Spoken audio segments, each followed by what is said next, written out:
नमस्कार, मी हर्षरा स्वकुळ। अमेरिका आणि इस्रायलने इराणवर हल्ला केला त्यानंतर आपण इराणवर जो व्हिडिओ केला तो खूप जणांनी पाहिला। तो व्हिडिओ खूप माहितीपूर्ण होता, अशा मला रिॲक्शन्स आल्या, त्याबद्दल खूप धन्यवाद। ज्यांनी पाहिला नसेल त्यांनी प्लीज हा व्हिडिओ आधी पहा आणि मग आत्ताचा व्हिडिओ पहा, जास्त नीट कळेल। खूप जणांनी अशाही रिॲक्शन्स दिल्या की इराणचा nuclear programme, uranium enrichment, Iran America issue या न्यूक्लिअर डीलवरून नेमका कधीपासून सुरू झाला याची क्रोनॉलॉजी ऐकायची आहे, याबद्दलची सिरीज बघायला आवडेल। मी प्रयत्न करते की जास्तीत जास्त माहिती ऑथेंटिक सोर्सेसमधून तुम्हाला मराठीतून द्यायची। किती मोठी सिरीज होईल माहिती नाही, पण या व्हिडिओमध्ये तुम्हाला आता मी एक्सप्लेन करणार आहे की इराणचा न्यूक्लिअर प्रोग्राम शहाच्या काळापासून कसा बदलत गेला आणि जर हे यूएसएच्या गळातलं हाडूक असेल तर ते कशामुळे झालं। हा इतका मोठा आणि कॉम्प्लिकेटेड विषय की एकाच व्हिडिओमध्ये सगळ्या गोष्टी सांगता येतील असं पण नाही, एखाद दुसरी गोष्ट सांगायची राहून जाईल। So please be kind to me in the comment box. थोडासा व्हिडिओ मोठा आहे पण मला खात्री आहे की तुम्ही हा व्हिडिओ पण बघाल। आता अमेरिकेचं म्हणते ना की इराणच्या न्यूक्लिअर प्रोग्राममुळे त्यांनी इराणवर हल्ला केलाय, हा न्यूक्लिअर प्रोग्राम जगासाठी चांगला नाहीये म्हणून त्याला विरोध आहे, तर याची वेगळी सुरुवात होते। तुम्हाला ऐकून आश्चर्य वाटेल पण इराणच्या न्यूक्लिअर प्रोग्रामचं फाउंडेशन, त्याचा पाया हा अमेरिकेबरोबरचा एक ॲग्रीमेंट आहे। इराणचा न्यूक्लिअर प्रोग्राम सुरू झाला शाह मोहम्मद रजा पहलवी या राजाच्या काळात। शहाची इराणवर सत्ता होती 1941 टू 1979। लक्षात घ्या 1947 म्हणजे 1947 ते 1991 या काळात जगात कोल्ड वॉर सुरू होतं, म्हणजे शीतयुद्ध सुरू होतं। स्ट्रगल सुरू होता ग्लोबल सुप्रीमसीसाठीचा यूएसए आणि सोव्हिएट रशियामधला। या काळात शाह मोहम्मद रेझा पहलवी यांनी आपली पोझिशन ही प्रो अमेरिका ठेवली होती। मागच्या व्हिडिओमध्ये मी तुम्हाला डिटेल एक्सप्लेन केलंय की कसं मोहम्मद मोसादेग यांचा शेवट अमेरिकेच्या मदतीनं शहानं केला इराणमध्ये आणि 1953 मध्ये मोसादेग सत्तेतून गेल्यानंतर शहाच्या हातात सगळी सत्ता आली। आता माहिती आहे का तुम्हाला की या शहाच्या राजवटीत यूएसएनं इराणला प्रचंड मदत केली, मग ती मिलिटरीमध्ये असो किंवा पैशांची असो, न्यूक्लिअर कॉपरेशन असो। रशियावर एक चेक ठेवण्यासाठी डेमोग्राफिकली सुद्धा इराण किती महत्त्वाचा यूएसएसाठी होता हे सुद्धा मी मागच्या व्हिडिओत तुम्हाला सांगितलंय। 5 मार्च 1957 ही महत्त्वाची तारीख आहे, कारण इराण आणि अमेरिका यांच्यात यावेळेस झाला एक करार। या कराराला म्हणतात सिव्हिल न्यूक्लिअर कोऑपरेशन ॲग्रीमेंट। हे इराणच्या न्यूक्लिअर प्रोग्रामचं फाउंडेशन होतं, पाया होता। हे ॲग्रीमेंट अमेरिकेचे प्रेसिडेंट ड्वाइट डी आयझनहॉवर यांच्या ॲटॉम्स फॉर पीस या इनिशिएटिव्हचा भाग होता। आता काय होता हा इनिशिएटिव्ह, तर डेव्हलपिंग देशांना म्हणजे विकसनशील देशांना अमेरिका न्यूक्लिअर एज्युकेशन आणि टेक्नॉलॉजी देणार होती। अमेरिकेचा स्वार्थ होता ना की हे देश रशियाची न्यूक्लिअर टेक्नॉलॉजी वापरायला नकोत आणि या करारामुळे, या ॲग्रीमेंटमुळे इराणमध्ये पहिलं न्यूक्लिअर रिसर्च सेंटर उभं राहिलं।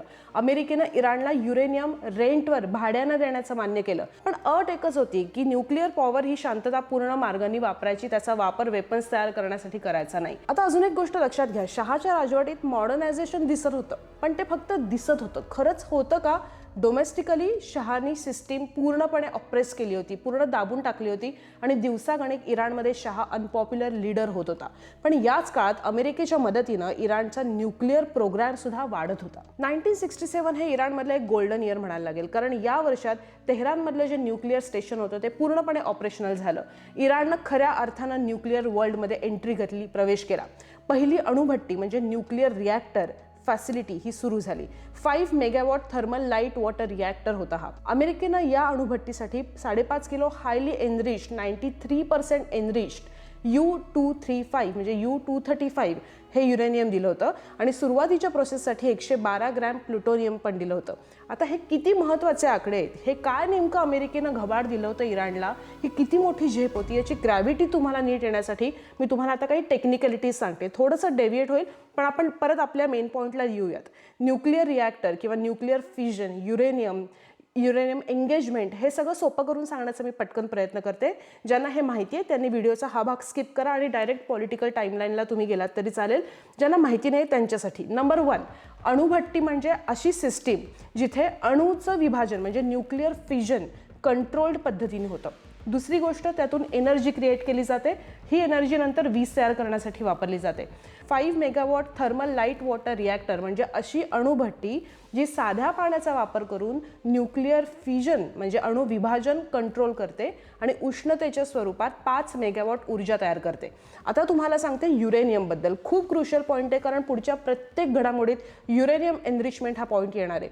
अणुऊर्जा म्हणजे न्यूक्लिअर पॉवर, न्यूक्लिअर फिजनच्या प्रोसेसमधून ही तयार होते, म्हणजे अणूच्या विभाजनातून ही तयार होते। यासाठी असा धातू हवा असतो ज्याचे अणू सहज फुटू शकतात, त्यामुळे युरेनियम 235 हे त्यासाठी सगळ्यात जास्त वापरलं जाणारे फ्युएल आहे, म्हणजे सगळ्यात जास्त वापरलं जाणारं इंधन आहे. आता फक्त युरेनियमच लागतं का? तर नाही. प्लुटोनियम म्हणजे विशेषतः प्लुटोनियम 239, थोरियम 232 वर पण भारतात संशोधन सुरू आहे, यांचाही वापर केला जातो. पण सध्या जगात बहुतेक अणुऊर्जा प्रकल्पांमध्ये युरेनियम मुख्य इंधन आहे. मॅक्सिमम युरेनियम जे मिळतं ना ते युरेनियम 238च्या स्वरूपात मिळतं. या युरेनियम 238ला एनरिच करून युरेनियम 235 बनवलं जातं. ही पूर्ण प्रोसेस असते आणि 90% पेक्षा जास्त एनरिच्ड युरेनियम 235 असेल तर त्यातून न्यूक्लिअर वेपन तयार होऊ शकतं. म्हणजे वेपन ग्रेड युरेनियम असं म्हणतात त्याला. म्हणजे कळतंय का तुम्हाला की मेन गेम इथे युरेनियम एनरिचमेंटमध्ये तो कसा इराणनं खेळला हे आता तुम्हाला पुढच्या काही मिनिटात सांगणार आहे. पण आता तुम्हाला हे कळलं असेल की अमेरिकेनं या अणुभट्टीसाठी 5.5 kilo highly enrich 93% enrich U-35 uranium दिलं. म्हणजे नेमकं काय दिलं? त्याच्या सोबतीला प्रोसेससाठी 112 ग्रॅम प्लुटोनियम दिलं. म्हणजे काय दिलं? सो लक्षात आलं की अमेरिकेच्या मदतीनं अमेरिकेच्या छुप्या फायद्यासाठी का होईना पण इराणनं किती मोठी झेप घेतली होती. 1968च्या इराण न्यूजपेपरमधली ही बातमी बघा.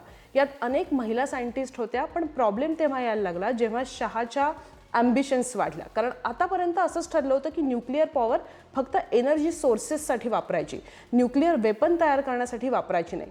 1970मध्ये NPT साईन करणाऱ्या पहिल्या काही देशांमध्ये इराण होता. NPT म्हणजे treaty on the non proliferation of nuclear weapons, एक इंटरनॅशनल ट्रिटी. याचा उद्देश काय की न्यूक्लिअर पॉवर असणारे देश त्यातून एनर्जी तयार करतील, वेपन्स नाही. ही ट्रिटी इराणने इनिशियली साईन केली.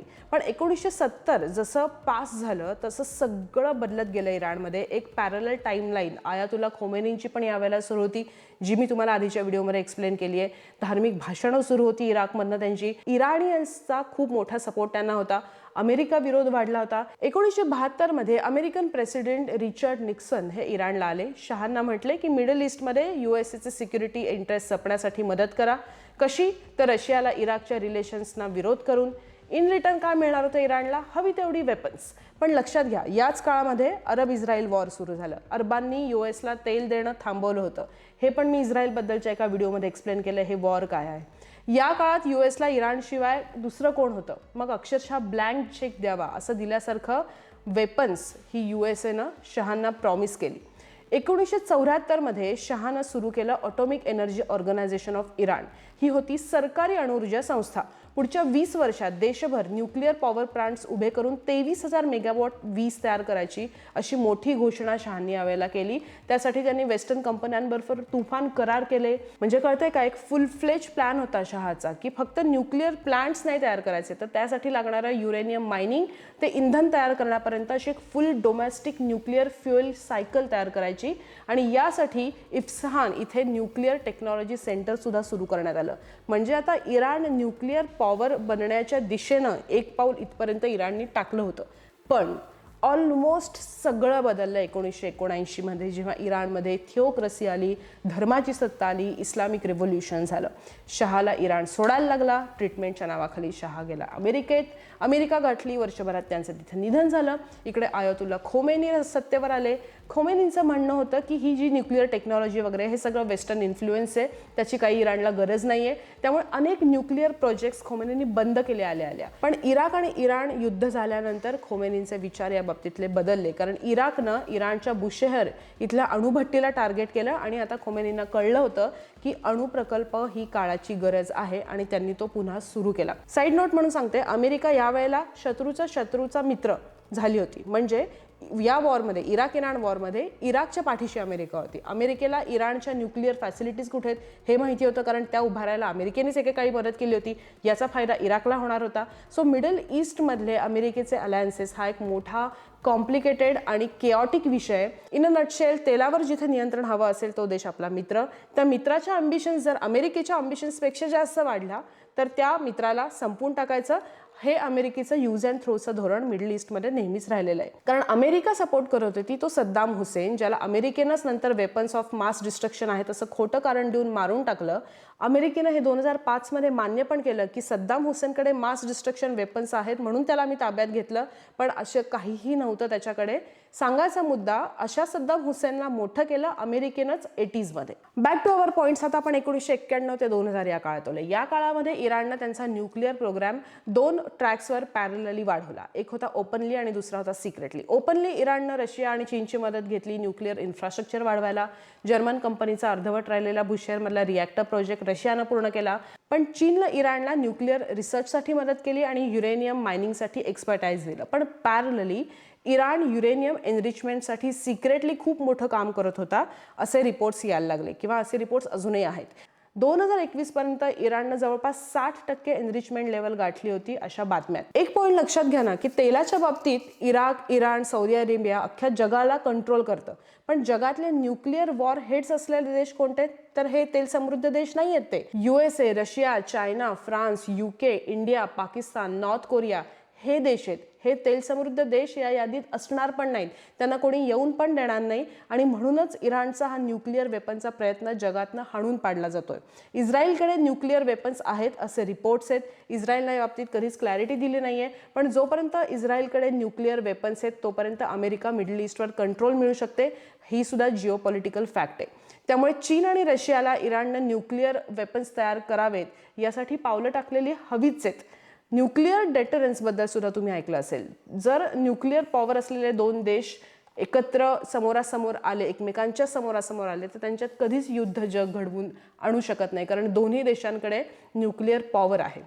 Back to our point. 2001 ते 2010 या काळामध्ये आता आपण आलो. या काळात इराणनं युरेनियमची सिक्रेट एनरिचमेंट सुरू ठेवली अशा बातम्या खूप आहेत. 2002 मध्ये Iranian opposition group national council of resistance of Iran नी असं म्हटलं होतं की इराणच्या 2 अंडरग्राऊंड न्यूक्लिअर फॅसिलिटीजमध्ये युरेनियम एनरिचमेंटवर काम सुरू आहे. अर्थात हे इराणनं नाकारलं होतं. ऑक्टोबर 2003 मध्ये इराणनं न्यूक्लिअर प्रोग्राम निगोसिएशनमध्ये हे मान्य केलं की युरेनियम एनरिचमेंट होणार नाही. पण 2005 मध्ये जेव्हा मोहम्मद अहमदीनेजाद सत्तेत आले आणि तेव्हापासून या एनरिचमेंटवर पुन्हा एकदा काम सुरू झालं. या सगळ्या काळात USAनं इराणवर प्रचंड इकॉनॉमिक सँक्शन्स घातले होते. बराक ओबामा सत्तेत आल्यानंतर ते सुद्धा इराणच्या सिक्रेट न्यूक्लिअर प्रोग्राम विरोधात बोललेले आहेत आणि या सगळ्यावर एक महत्त्वाचं पाऊल पडलं अमेरिकेचं ते 2015 मध्ये. 2015ला झाली इराण न्यूक्लिअर डील, ज्याला अधिकृतपणे joint comprehensive plan of action म्हटलं जातं. त्यानुसार काय काय इराणवर बंधनं आली? नंबर 1, युरेनियम एनरिचमेंटवर. आतापर्यंत तुम्हाला कळलं असेल की युरेनियमचं महत्त्व काय. इराणच्या युरेनियम एनरिचमेंटवर लिमिटेशन्स आणली. इराण फक्त 3.5% म्हणजे 3.67% एवढंच युरेनियम एनरिच करू शकतं असं USAने या ॲग्रीमेंटमध्ये म्हटलं होतं. अणुबॉम्बसाठी जवळपास 90%पेक्षा जास्त एनरिचमेंट लेवल लागते. पण तेवढी अजिबात इराण ठेवू शकत नाही. म्हणजे 3.67 म्हणजे किती खाली बघा, तेवढीच इराण ठेवू शकतं असं ॲग्रीमेंटमध्ये होतं. युरेनियमचा साठा 300 किलोपेक्षा जास्त नसावा असं सांगितलं गेलं. नंबर 2, सेंट्रिफ्यूजमध्ये कपात. म्हणजे इराणला त्यांच्याकडे असलेल्या सेंट्रिफ्यूजची संख्या, म्हणजे हे युरेनियम एनरिच करण्यासाठी जी यंत्र लागतात त्याची संख्या 19,000 वरून 5,000 पर्यंत कमी करायला लागली. फक्त जुन्या मॉडेलचं सेंट्रिफ्यूज वापरण्याची अट यामध्ये होती. आणि तिसरी गोष्ट होती इन्स्पेक्शन. हा एक क्लॉज याच्यामध्ये होता. इराण या अटींना धरू नये, चीटिंग करत नाहीये. हे कसं करणार? तर थ्रू इन्स्पेक्शन्स, थ्रू मॉनिटरिंग. कोण करणार हे मॉनिटरिंग? तर ग्लोबल न्यूक्लिअर वॉचडॉग म्हणू शकतो, ज्याला म्हणतात IAEA. या सगळ्याच्या बदल्यात इराणला काय मिळणार? एवढं इराण कॉम्प्रोमाइज करणार, पण इराणला काय मिळणार? तर इराणवरचे जे वर्षानुवर्ष लादलेले सँक्शन्स होते, ज्यामुळे इराणच्या जनतेमध्ये खूप प्रचंड गरिबी पसरलेली होती, ती सँक्शन्स आम्ही काढून टाकू असं अमेरिकेनं सांगितलं. पण 2018ला ट्रम्प आले. त्यांनी आधी या डीलमधनं माघार घेतली. ते म्हणले मी असं काही डील करणारच नाही. A horrible one sided deal असं ट्रम्प यांनी म्हणलं आणि ओबामांवर त्यांनी टीका केली. इराणवर पुन्हा सँक्शन्स लावले. तेव्हाच ओबामा म्हटले होते की ट्रम्प ही चूक करतायत या डीलमधून बाहेर पडायची. याच्यामुळे जगाला फक्त 2 वाईट पर्याय असू शकतात. एक म्हणजे न्यूक्लिअर वेपन असलेला इराण तयार होईल किंवा मिडल ईस्टमध्ये युद्ध होईल. आज इतक्या वर्षांनी ते खरं होताना दिसतंय. यानंतर इराण अमेरिका रिलेशन हे प्रचंड फाटत गेले. इराणनं न्यूक्लिअर ऑपरेशन्सवर काम पुन्हा सुरू केलं. 2020 मध्ये अमेरिकेच्या ड्रोन हल्ल्यात इराणचा महत्त्वाचा जनरल कासेम सोलेमानी ठार झाला. आणि तेव्हापासून तर इराणनं काही ॲग्रीमेंट वगैरे काही ऐकलंच नाही. देशानं जाहीर केलं की युरेनियम एनरिचमेंटवर काहीही आम्ही लिमिट ठेवणार नाही, आम्ही ह्याच्यावर काम करत राहणार आहोत. इराणच्या अनेक न्यूक्लिअर सायंटिस्टची या काळात हत्या झाली. हे खून इस्रायलच्या मोसादच्या मदतीनं घडवलं गेले. ट्रम्पनं केराच्या टोपलीत टाकलेलं हे ॲग्रीमेंट बायडन सरकार सुद्धा इराणच्या गळी उतरवू शकलं नाही. हाईट म्हणजे ट्रम्प पुन्हा सत्तेत आला. तेव्हा मात्र ट्रम्पला हे ॲग्रीमेंट हवं होतं. इराणनं हे ॲग्रीमेंट पुन्हा मान्य करावं यासाठी वाटाघाटी सुरू झाल्या, डिप्लोमसी सुरू झाली. ट्रम्पनं हा प्रस्ताव आयातुल्ला अली खामेनेई यांच्यासमोर ठेवला. त्या खामेनेई यांनी तो रिजेक्ट केला. 2020 ते 25 या काळात इराणमध्ये बराच अनरेस्ट वेगवेगळ्या कारणांमुळे सुद्धा होता. इंटरनली खूप अनरेस्ट होता. एकीकडे न्यूक्लिअर डील पुन्हा करण्यावर अमेरिकेकडनं चर्चा सुरू होती. मार्च 2025 मध्ये खामेनेईंचे टॉप ॲडवायझर असलेल्या अली लारिजानी यांनी एक धक्कादायक स्टेटमेंट केलं. ते म्हटले की Iran will have no choice but to acquire nukes म्हणजे न्यूक्लिअर वेपन्स इफ अटॅक्ड. 2025-26 मध्ये US इराणमध्ये जवळपास 3 वेळेला भेटी झाल्या, ज्यामध्ये न्यूक्लिअर टॉक्स हे न्यूक्लिअर पॉवर संदर्भातले टॉक्स सुरू होते. ही डिप्लोमसी फेल झाली तर वॉरची धमकी सातत्यानं अमेरिकेकडनं दिली जात होती. 2026 म्हणजे या वर्षाची सुरुवात इराणमध्ये कशी झाली तर इराणच्या बाजारामध्ये तरुणांचा, व्यापाऱ्यांचा प्रचंड मोठा प्रोटेस्ट झाला. तिकडे महागाई विरोधात प्रोटेस्ट झाला आणि या प्रोटेस्टला हिंसक पद्धतीनं दाबण्याचा खामेनेईंनी त्यावेळेला प्रयत्न केला. आणि या सगळ्यामध्ये USA बरोबरचे डिप्लोमसी टॉक्स सुद्धा इराणचे सुरू होते.